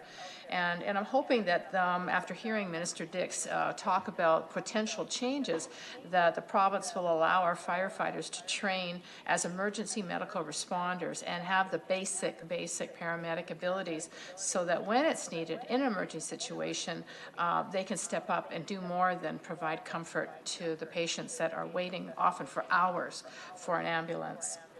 Item number 9 is the Steveston Community Centre. Well, I think we're all thrilled to pieces about that. The citizens of Richmond may get sticker shock when they see it's going to cost $90 million, but the Miniru Centre for Active Living also cost $83 million.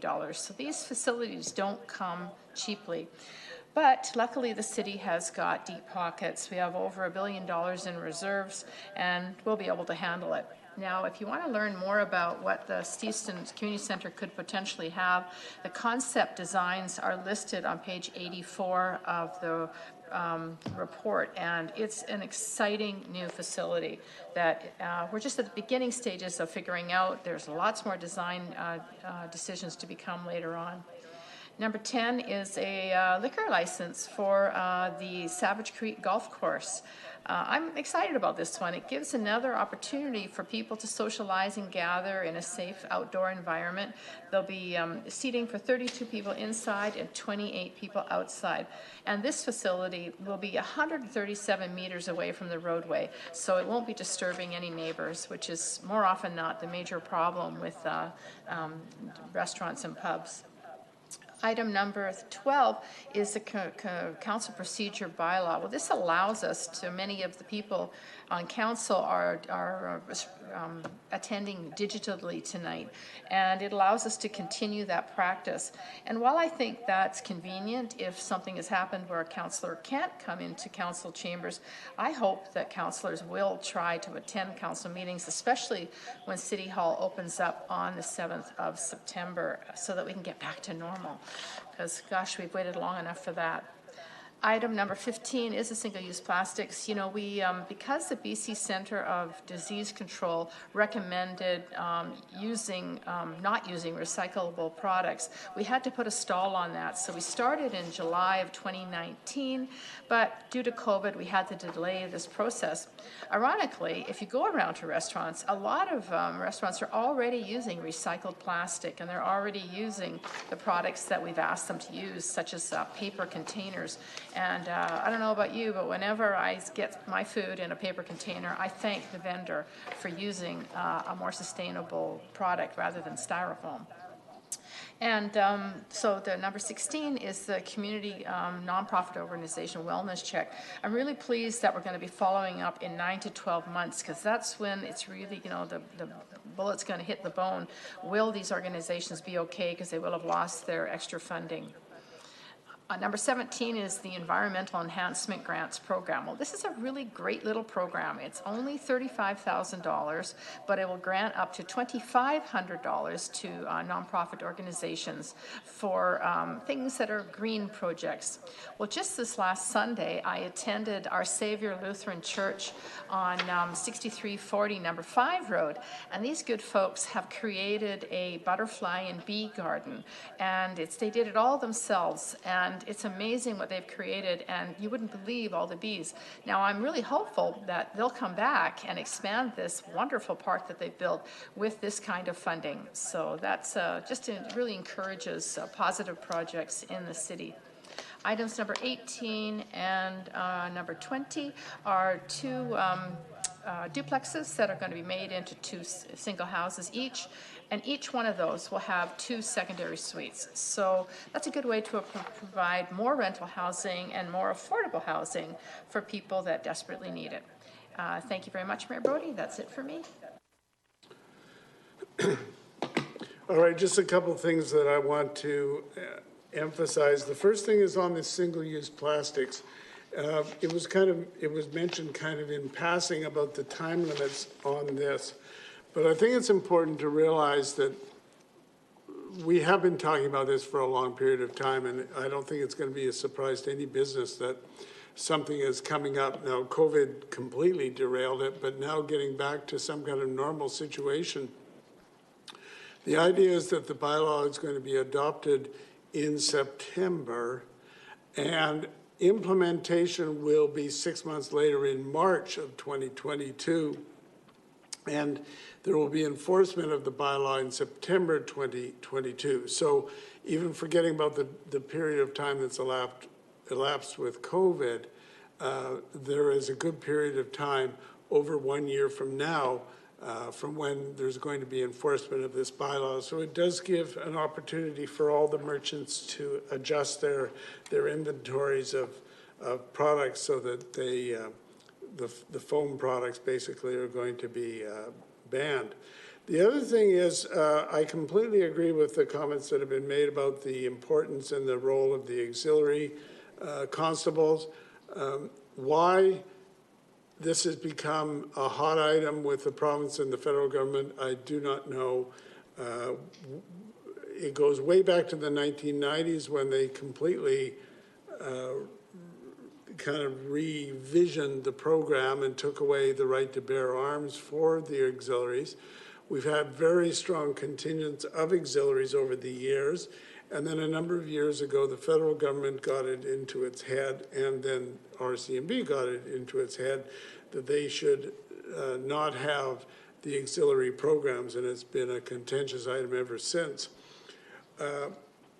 So I'm impressed with the importance of this program, and I'm certainly dismayed about all the delays that have taken place and the fact that they've dismantled what was really a good organization. Really did a lot of good and contributed to a safe community. Just for general information, we made a presentation as a council to the Special Committee on Reforming the Police Act. We did that a number of months ago, and the auxiliary program was one of the items that was highlighted. I'm going to be making, on behalf of council, I'm going to be making a verbal presentation to that special committee tomorrow, and the item of the auxiliaries is going to be something that I'm going to be highlighting because I think it's of particular importance to us. And so with that, on the consent agenda, I'm going to call the question. All those in favor? Anybody opposed to anything? That is carried. Brings us, there are now two items off the consent agenda. The first one is the Shady Island item, which we heard from the delegation on. So the recommendation is that the application for Shady Island Seafood Bar and Grill, I won't read it all because it's all in the agenda. They want an amendment. Move the recommendation. No. I'm going to read what I'm going to read. They want an amendment to food primary license, so they want an addition of a patio area to permit liquor services to an existing patio with 28 seats. Now, the total person capacity currently set at 197 occupants is not going to change, and the hours of liquor services will remain the same, and it's set out. And then secondly, we want a letter to be sent to the Liquor and Cannabis Regulation Branch, including the information that is set out in the report advising council recommends the approval of the license amendment for the reasons that this amendment has been determined following public consultation to be acceptable in the area and the community. And I would so move. Second. This is an interesting application. The delegation mentioned this. The Steveston Harbor Authority, as I understand it, has complete jurisdiction for the waterfront pier down in Steveston, the pier on Bayview. And since 1995, Shady Island, the restaurant, has been able to occupy this section on the south side of the walkway for their purposes.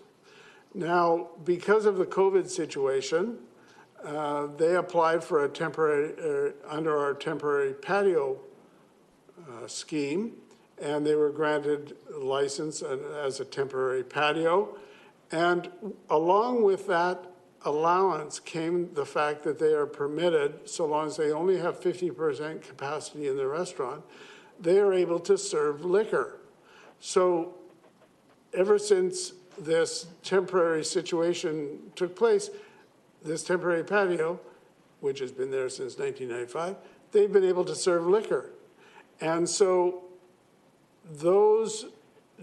that program continues until June of next year. So if they did nothing, they have permission for this patio area to serve liquor. They want to make it permanent, and the liquor branch has been encouraging operations to make application to have a permanent license for liquor along with food. And that is what the application is in front of us right now. This is not under our jurisdiction. They have been there since 1995. They're going to continue being there. They can, as the situation is now, they can serve liquor until next June. This absolutely has no impact on anybody. I find it hard to think of reasons not to support this particular application unless for some reason you just don't like the whole thing and then it's, that, but that's not on the merits of the situation. So with that, I'll go to the other speakers. Councillor Day. Absolutely right. We do not have any jurisdiction over this. This is under the Steveston Harbour Authority, but it nonetheless encourages this. And that's why I won't be supporting it. I visited the site, and those 5 tables could easily be moved to the east side of the building. And then people who were walking on the boardwalk could actually access the waterfront. And a lot more people would be able to enjoy it than just a few people sitting, having something to eat. So I just feel it's illogical for the chairs or the seats and the tables to be right in those alcoves. Now, if this liquor license was for the other side of the patio on the east side of the building, I would wholeheartedly support it because, as we know, it's always busy at Steveston Harbour, and so we should make as many opportunities for people to enjoy it as possible. But for that reason, I won't be supporting it because I think that this is going in the wrong direction. We're limiting access to the waterfront. We should be encouraging access. And I know we don't have any jurisdiction over this. It's not our decision, but we can at least say no to this. So I vote no. Councillor Wolf. Thank you. Through your worship to staff, 2 questions. I was directed, I had asked a question to the delegate earlier, the applicant, but I was directed to ask it to staff. In the report, there's no mention of options, where instead of just a permanent status, that maybe there be a 5-year term option. In the answer, perhaps it could be provided, since it was quoted at being granted since 1995, what's been the interval of temporary approvals to date? Thanks. Yep. Through your worship to Councillor Wolf, there has been no approval to serve liquor in this patio area until the temporary measures taken due to the pandemic. Moving forward, there is no option to set a term. Liquor licenses are granted by the provincial government. They are asking for a permanent liquor license, and it's up to City Council to support or decline that application. Thank you. Then no further questions, but just to follow the line from Councillor Day, I would be definitely in support of other areas, but this is basically targeting a spot where a number of other residents, visitors, who we're trying to draw people in, we're talking about tourism, and now we're inhibiting some of that with the decision made here tonight. So I would support if this was a term, not permanency. And I also support it if it was adjacent to the building, but not in this location. Thanks. Councillor Hobbs. Thank you, through the chair. I mean, I've read some of the memos and emails. I understand the concept of having an open boardwalk, so there's complete free access and everybody can stand against the rail wherever they want. But as has been mentioned, that hasn't been the case completely for a long time, and it's not our decision whether it is or not. It's the Harbour Authorities, as we've all noted. What is important to me is to note that when you're down there, the vast majority of the boardwalk is open actually at the railings. I'm down there almost every day, and I was just down there today. There's plenty of opportunity to stand next to the railing and look out over the harbour. And more important to me, although that is important, but more important is the fact that police, fire, health, all support this application, and that is important. The hours of operation of this restaurant fit in with the neighborhood. It's a long-standing partner in the community. It's been an active partner supporting the community in many ways. And so the other part of it is there are tables in that little alcove already, so they're not new. So this is not taking away any standing space or viewing space because those tables have been there for quite a long time.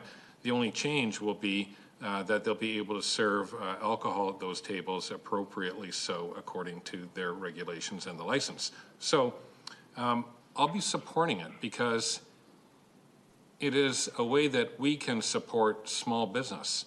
And as I've mentioned before, businesses have suffered a lot. Some restaurants in Steveston that existed before no longer exist. This restaurant is asking to do something quite minor, in my opinion, that will help it have a more viable business and recover from COVID. And so I will be supporting it because it is a reasonable request for them. It's lawful. It meets all the requirements. And if it helps them generate more business, I think it would be a good thing. And those tables, by the way, in that little alcove area are extremely popular with people, and they do enjoy sitting there right next to the water, and it's only a small portion of the overall boardwalk. Thank you. Councillor Howe. Your Worship, I will support the motion on table tonight. Earlier, I opposed it in the committee because I want to make a clarification about a letter that we received challenging the legality of using the boardwalk for commercial use. And since then, we have received a memo from staff clarifying the situation and also a letter from SHA. So I think I got the answers that I want. As being mentioned, I think this is a good business for the whole community. So I will support this. All right. Thank you. That concludes the speakers. And I'll call the question. All those in favor? Those opposed? It's carried with Councillors O'Day and Wolf opposed. That brings us to the last item on the agenda, which is the addition to the agenda, which is the Port Townsend Wooden Boat Festival 2021. The resolution that is to be on the agenda is that Councillors Alexa Liu and Michael Wolf be approved to travel to the Port Townsend Wooden Boat Festival from September 10th to the 12th, 2021, at a total cost of up to $1,950 each, funded from the existing ship recruitment budget, provided COVID-19 restrictions permit. I would so move. Second. So that's moved and seconded. The Wooden Boat Festival, I'm sure the public has probably heard about this. It's the biggest event of its kind on the West Coast each year. Of course, last year it was either curtailed or canceled because of COVID. But they're back up and running. They'll be monitoring all the safety protocols. And so various people from council have gone down and taken it all in. I think it can be an inspiration for a lot of the activities like the Maritime Festival, Ships to Shore, and other events that we conduct on the waterfront, especially in conjunction with the Britannia Heritage Shipyard Society. So I think it's a good investment to send a couple of councillors down there and to take in all that the festival has to offer, and also to try and make contacts to encourage various vessels to come up to our festival. Councillor Steves. Thanks, Your Worship. I just wanted to comment on it. I've gone down there the last 3 or 4 years, except for last year. In the past, Councillor McNulty and I have gone to Japan, and we recruited the Nippon Maru and the Cairo Maru, the big ships. But this is where we get the little vessels, and they're not all that little. Like the Lady Washington and the Hawaiian Chieftain and ones like that. And what we've done in past years is I would go around with staff and we would visit every vessel in the harbor, and there's a couple of hundred of them. We didn't get all of them all the time, but certainly there's a number there from Canada that go down every year, and they aren't really aware that we put on a maritime festival. So the whole idea is to go down, make contact with the captains of the vessels, and we've successfully brought a number of them to Canada over the last several years. The Glumac and the Messenger that had a special weekend and on missionary boats a year ago. Different things like that were all originated at Port Townsend. The other important aspect that we haven't been able to do in the past is to invite the 10,000 voters that go down there to that festival to come to Steveston. And we're working out right now this summer with a proposal for the Britannia Shipyard Society to run the Imperial Landing Dock and the Britannia Shipyard Dock, and as a paying operation so that people can moor their vessels there when they visit Steveston.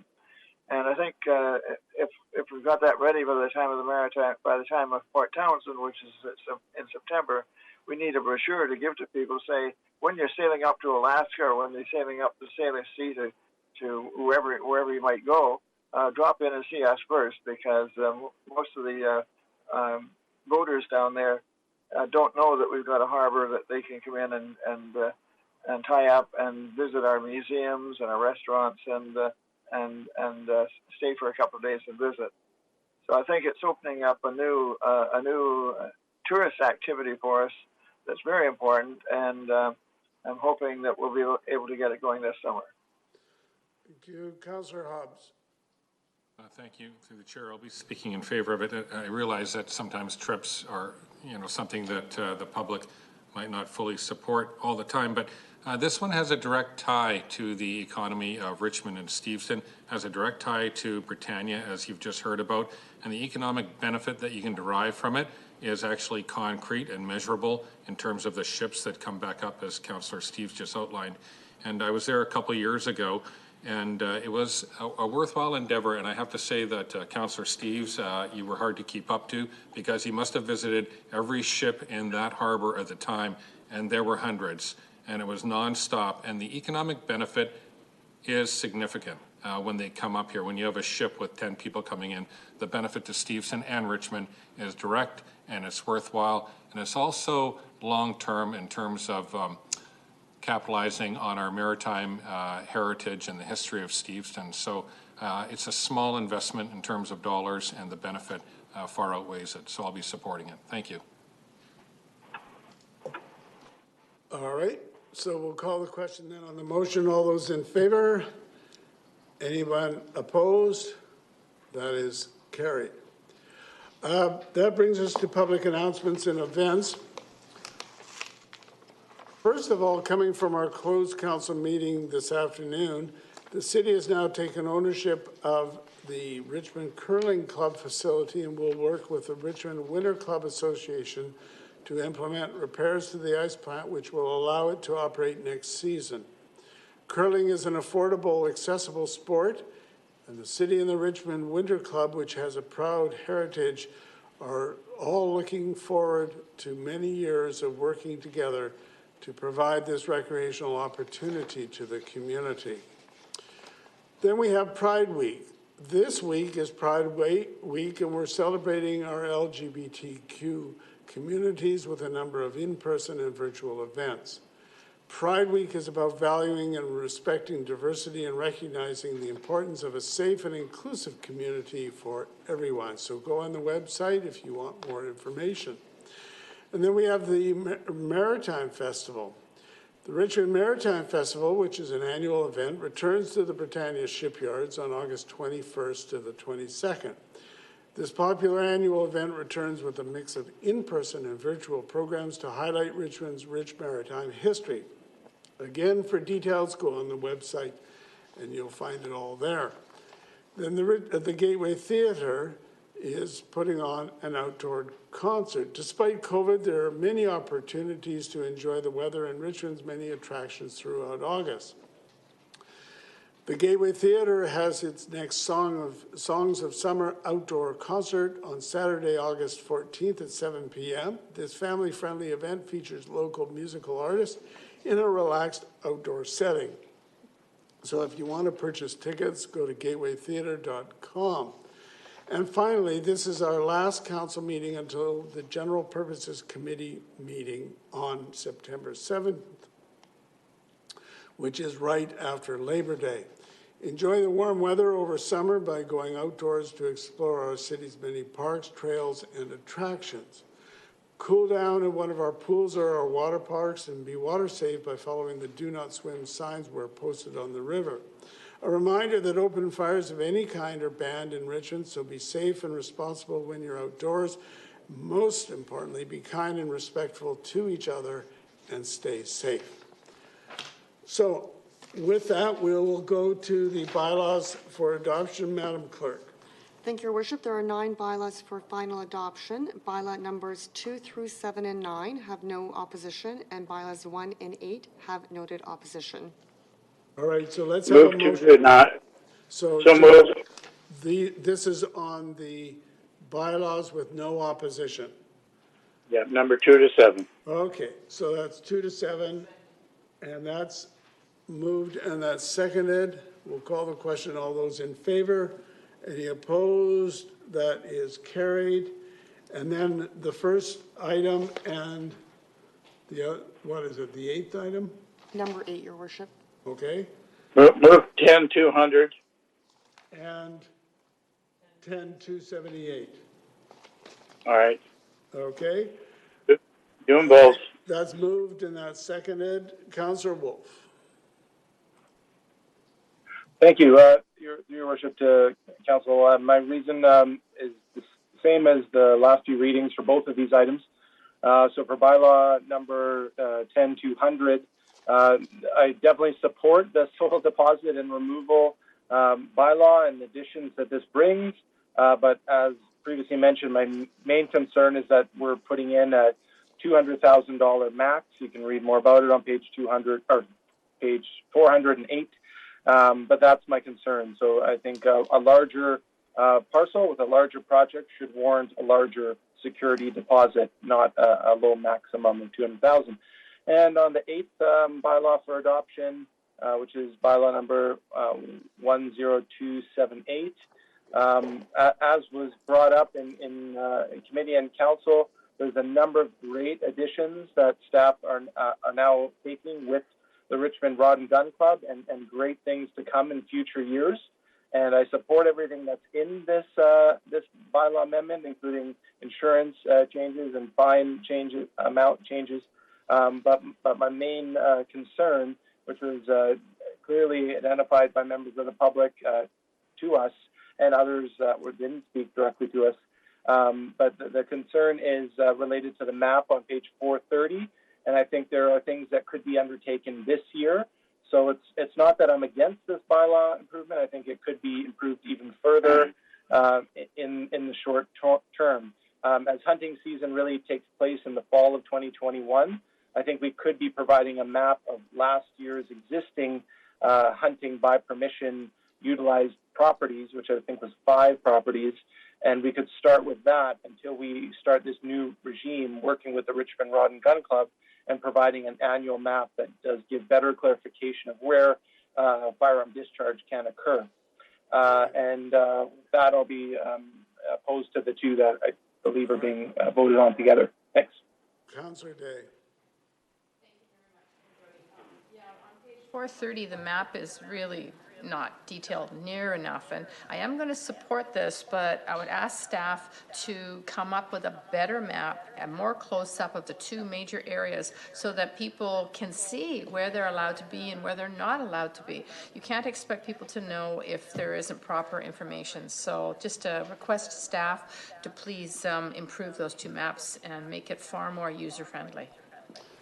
Well, as I recall, what we did was we had a referral that was in line with a number of those comments where we did ask for more clarification and more improvements. But the idea was that in terms of the discharge of firearms, this was an improvement, so take this, but keep working on it. So I'm going to call the question on those 2 items. All those in favor?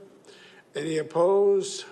It's carried with Councillor Michael Wolf opposed. And then on the last item, which is bylaw 9659, I'll so move. Is it seconded? Second. Any discussion? All those in favor? Any opposed? That's carried. And Madam Clerk, Development Permit Panel. Thank you, Your Worship. There are 2 recommendations for Council. Recommendation 1, that the minutes of the Development Permit Panel meeting held on July 14th and the Chair's reports for Development Permit Panel meetings held on May 15th, 2019, April 14th, 2021, and July 14th be received for information. Recommendation 2, that the recommendations of the panel to authorize the issuance of a development permit for the property at 9851, 9891 Steveston Highway and 10931 Southgate Road, a development permit for the property at Unit 100, 12211 First Avenue, a heritage alteration permit for the property at Unit 100, 12211 First Avenue, and a development permit for the property at 3311 Number 3 Road and 3399 Corvette Way be endorsed and the permits so issued. So moved. Moved and seconded. Any discussion? All those in favor? Any opposed? That is carried. And someone move adjournment. Okay, we're now adjourned. Thank you. We'll see you right after.